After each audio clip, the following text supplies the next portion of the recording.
Pastikan pembangunan mampan negara, dasar pelan pembangunan NRES akan dikaji. Antara fokus negeri di bawah Bayu petang ini, laporannya langsung bersama Suaran Shah. Silakan Suaran. Ya, Farhatul, dasar dan pelan pembangunan dalam Kementerian Sumber Asli dan Kelestarian Alam NRES akan dikaji bagi memastikan ia seiring pembangunan negara dan kelestarian alam sekitar. Perkara itu disuarakan Menterinya Datuk Seri Arthur Joseph Kurup.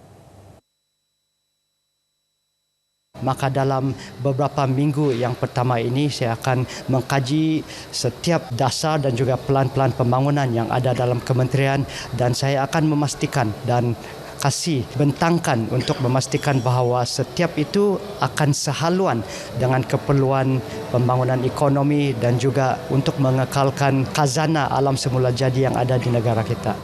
Kementerian Sumber Asli dan Kelestarian Alam berperanan utama dalam menerajui pembangunan mampan negara dengan mengurus sumber asli, melindungi alam sekitar serta mempromosikan teknologi hijau dan tenaga lestari.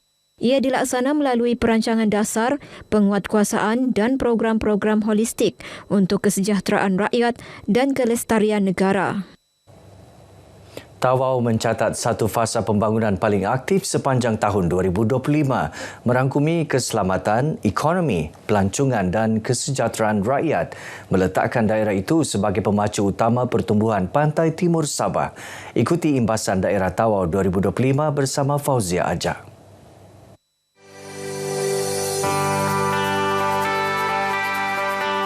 Bermula dengan fokus keselamatan, pelaksanaan program Kampung Angkat Madani Eskom di Kampung Indra Sabah memberi impak langsung kepada komuniti setempat melalui projek infrastruktur, pencahayaan dan program keselamatan.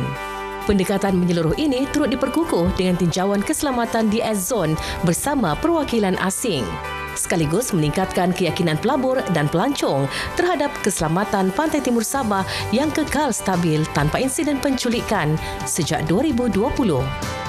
Usaha memperkukuh kedaulatan negara turut diterjemah menerusi perancangan pembinaan pos baharu Angkatan Tentera Malaysia di Pulau Sebatik. Ia merupakan langkah strategik memperketat kawalan sempadan Malaysia-Indonesia serta menyokong pembangunan ekonomi setempat. Dalam masa sama, sektor pelancongan Tawau melonjak ketara apabila lapangan terbang Tawau menerima penerbangan terus antarabangsa termasuk dari Macau dan Shenzhen, China. Perkembangan ini menjadikan Tawau bukan lagi sekadar pintu masuk, malah destinasi pelancongan yang semakin mendapat perhatian pelancong antarabangsa.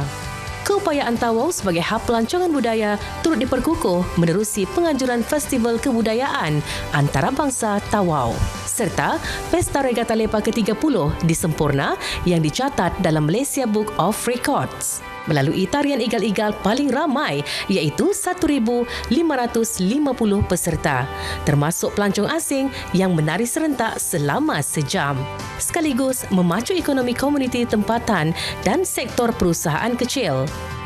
Bagi pembangunan jangka panjang, projek tenaga solar berskala besar di Tawau menandakan komitmen kerajaan negeri terhadap tenaga boleh baharu. Selain membuka peluang pekerjaan dan mengukuhkan sistem grid elektrik pantai timur Sabah, sektor pertanian pula terus diperkasa melalui program galakan tanaman koko dan lada, menjadikan Tawau antara kawasan strategik pengeluaran komoditi bernilai tinggi yang mampu meningkatkan pendapatan petani dan pekebun kecil. Dalam aspek kesejahteraan rakyat, pembukaan Pusat Respiratory Pantai Timur Sabah dan penambahan katil Hospital Tawau mengurangkan kebergantungan pesakit ke Kota Kinabalu, sekaligus menjadikan Tawau hub kesihatan utama di wilayah timur negeri ini. Pembangunan modal insan turut disokong menerusi program kampung dan sekolah angkat madani. Selain penganjuran Temasya Sukan Sabah Saga 2025 yang menyemarakkan bakat sukan serta ekonomi setempat. Tawau mencatat satu fasa pembangunan paling aktif sepanjang tahun 2025, merangkumi keselamatan, ekonomi, pelancongan dan kesejahteraan rakyat. Fauzia Ajak, RTM.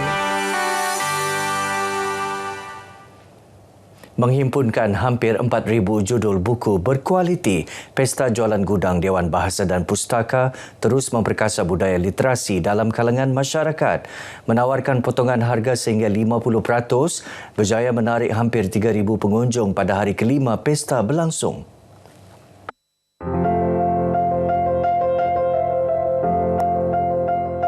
Di sebalik deretan naskah yang memenuhi ruang legar DBP Cawangan Sabah, tersimpan ribuan khazanah ilmu yang menanti untuk diterokai. Pesta yang berlangsung selama 10 hari ini bukan sekadar aktiviti jualan, tetapi satu usaha berterusan memartabatkan bahasa Melayu sebagai bahasa ilmu dan persuratan. Jadi objektifnya, dari segi objektif kita sebenarnya untuk menggalakkan pengguna membaca buku-buku terbitan bahasa Melayu, terbitan Dewan Bahasa dan Pustaka. Menggalakkan pengguna mendapatkan buku-buku bermutu dalam bahasa Melayu, dan kita juga menggalakkan pengguna membaca. Bagi pencinta buku, peluang mendapatkan naskah eksklusif terbitan DBP yang sukar ditemui di pasaran luar merupakan satu kelebihan.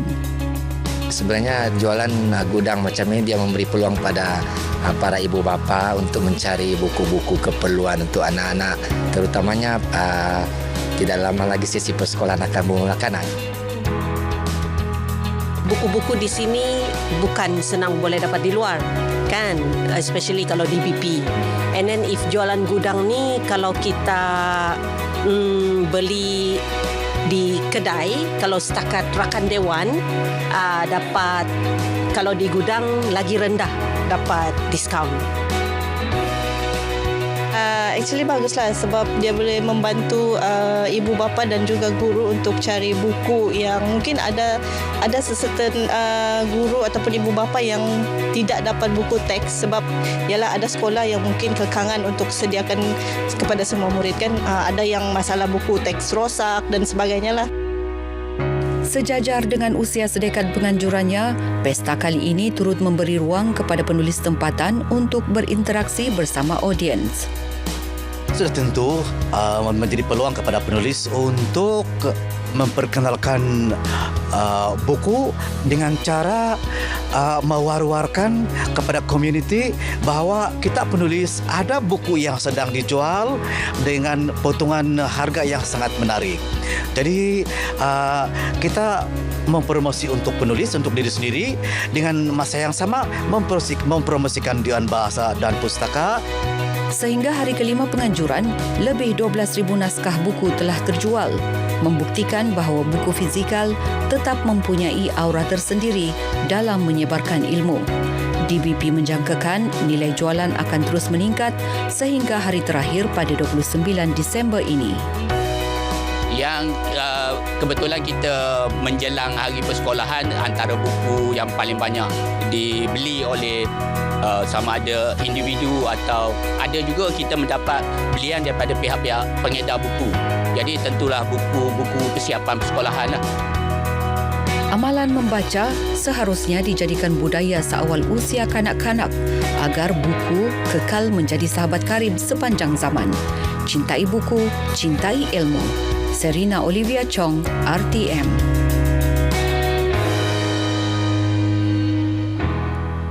Kehangatan musim cuti hujung tahun kian terasa. Kebanyakan warga bandaraya memanfaatkan tempoh cuti panjang untuk meluangkan masa berkualiti bersama keluarga. Tinjauan di Kota Kinabalu mendapati pusat beli belah menjadi destinasi tumpuan utama bagi mereka yang tidak pulang ke kampung halaman. Pusat beli belah di Imagoni sebab salah satu dia sebab dia punya dekorasi cantik.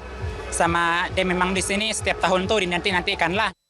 Kita ambil kesempatan ini kerana kita ada cuti yang panjang sedikit, insyaAllah, dan di dalam masa yang sama mengambil kesempatan untuk pergi menziarah keluarga yang ada di KK dan di Labuan, insyaAllah.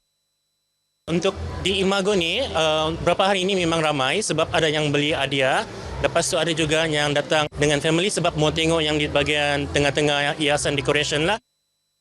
Macam di sini ramai orang, jadi tidak boring sebab kerja lah. Kami tukar-tukar cuti. Lepas Christmas ni, tahun baru saya balik lah. Baik saudara, sekian paparan dari Sabah untuk petang ini. Untuk lebih banyak perkembangan dalam berita wilayah, kita kembali bersama Farhatul. Salam Malaysia Madani. Silakan Farhatul. Baik, terima kasih Suaran.